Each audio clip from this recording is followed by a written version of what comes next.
Hello! Steph reporting to you for Dates and Cakes live here from Cafe de Mon, the one, the only. Actually, that's a lie. There's several different locations, but I chose one that would be suiting to do a vlog. Oh yeah. So, for today's powdery goodness, we are going to talk about married men. Really just married people in general, but I didn't really get an encounter with a married girl. It was a guy, one of many, but this one just like had to make it to the vlog, had to. So, not a big fan of cheaters, not really my thing. You know, everyone's been cheated on, but not everyone is cheated. And I don't know if this guy has, but I'll just tell you the story and you can let me know. Because we are in the season of Halloween, cheater, pumpkin eater. You let me know. I don't know. Seeds and all. Definitely try to do a little carving, you know what I'm saying. So, now that I have a powdery mustache like him, at that point I was on an airplane next to my best friend, and she got cheated on in her marriage, so she was like, he's married, don't, like, you're literally, like, fueling the fire kind of thing. And I was like, yeah, we're not gonna go there. It's just a cafe au lait. Over the years, so this has gone on for a while, over the years, like, it's just been back and forth, like, comments to stuff, and just, like, I would, like, kind of sidestep it. Well, then, probably a week ago, on my Snapchat, he was like, I've missed talking to you. And I'd already told him, like, I felt like he couldn't just be my friend. Like, all of his, anytime we would talk, like, it would turn really flirty. And, like, questions like, hey, send me a picture of you in your pajamas. And I was like, it's a fucking weird thing to ask for. Like, you'd ask for, I don't know. And, like, it's not like I wear bunny pajamas, so it's not like it's super cute. Like, but I also don't wear lingerie, so it's not like, oh, send me a picture. Oh my gosh. Like, no, it's like mismatching, like, this has a hole in it. Those shorts are, like, from the 9th grade, like, stuff like that. So, here we go. Sorry, I love the Joker. I saw the new one, super depressing. Don't go unless you're in a really high place, because it will bring you to a lower place. So, this fool is very much like this beignet, where it's like a cloud of, like, smoke. When you bite into it, it's like, but that's all it is. Smoke. Just at the end of the day, he's married, has a kid that he adores, and his wife probably didn't do that much wrong.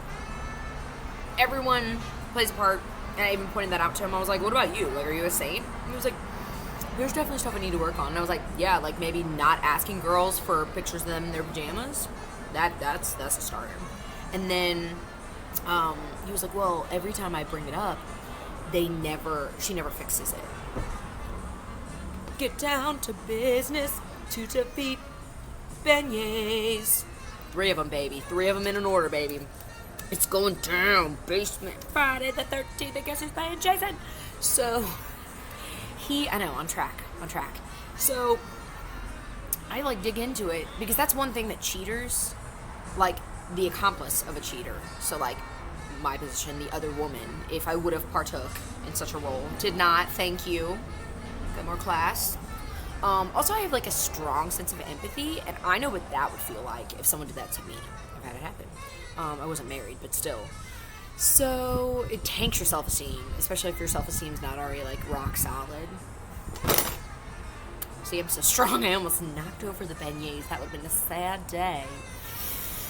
So, I dug deep, and I was like, so when exactly did you stop loving her? And he goes, what? And I was like, I mean, if you're pursuing another woman and, like, actively trying to get her to admit that she likes you, because he did. And I was like, dude, I don't like anyone right now. Like, dudes can, like, jump off Highway 10. That's so funny. That is Highway 10. Oh, that's good. It's good. It's good. Let's get a shot. Let's get a shot at Highway 10.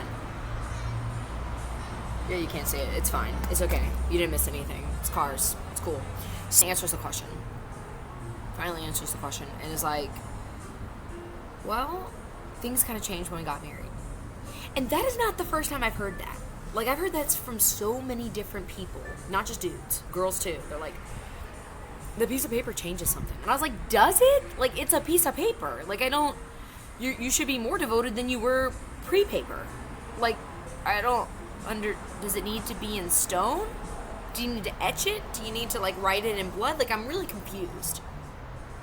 And, like, mind you, this whole conversation is going on, and I already felt like my own conclusion that I kind of kept to myself, but, like, I'm gonna let it out now. Unleash the beast.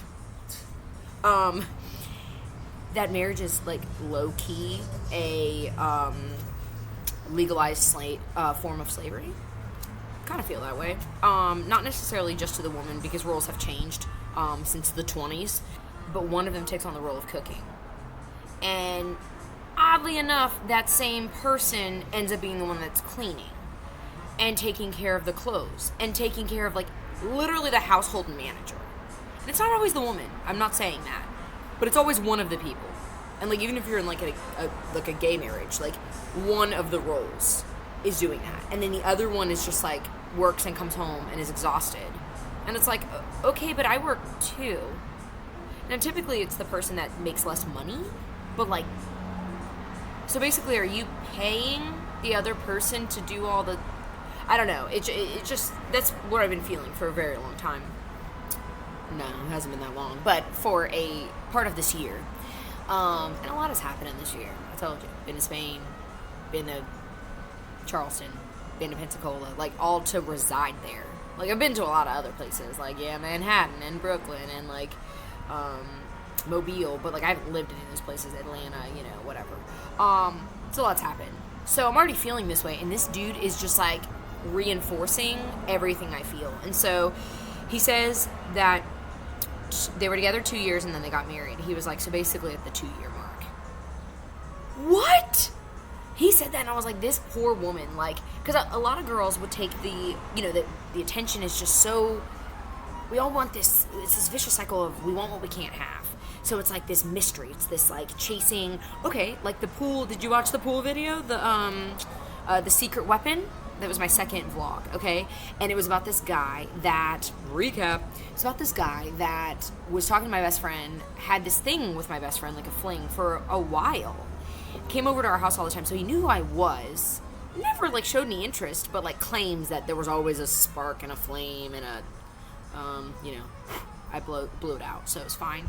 But when he was hitting on me, he was asking her for pictures. Because I told her what happened, and she was pissed, because she was like, he was asking me for pictures, and I was like, well, thank God you didn't give in. She was like, thank God.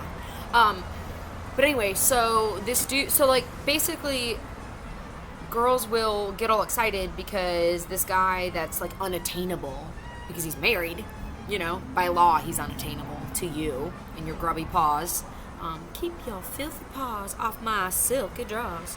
Guys, I'm so hungry. Like, this is so, you're welcome for not, like, chowing down on this. You're getting cold. Need to hurry up the story, Stephanie.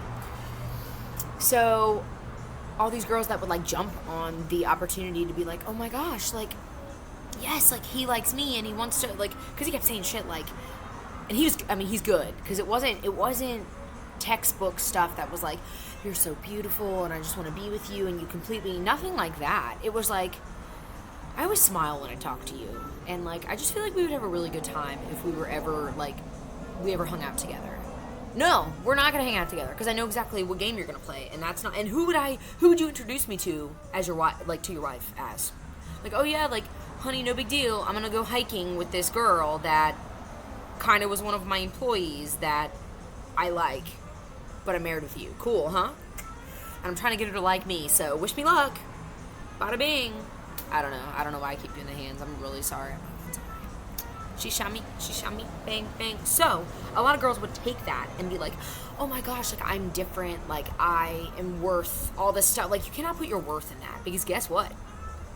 He's gonna do the same to you, because if there was some things wrong with this girl, he's gonna find things wrong with you.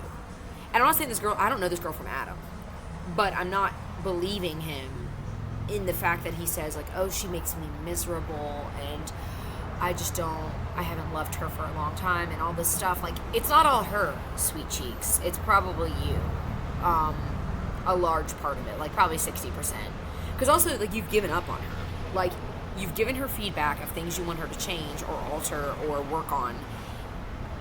And did you give her enough time? He may have given her enough time, but, like, then you need to move. But you can't just be, and, you know, and then he goes, not everything's black and white. I love that. I love that. Not everything's black. You're right. Just like this, what you're doing right now. So, like, basically, you're condoning this emotional cheating because it's not cheating because we didn't do anything. So, yeah, so I cut that off. And he has no idea that he reinforced my negative feelings toward marriage. So, all of you that are married and, like, are doing the damn thing and are great, you're the exception. And I'd love to hear your story because there's very few of them.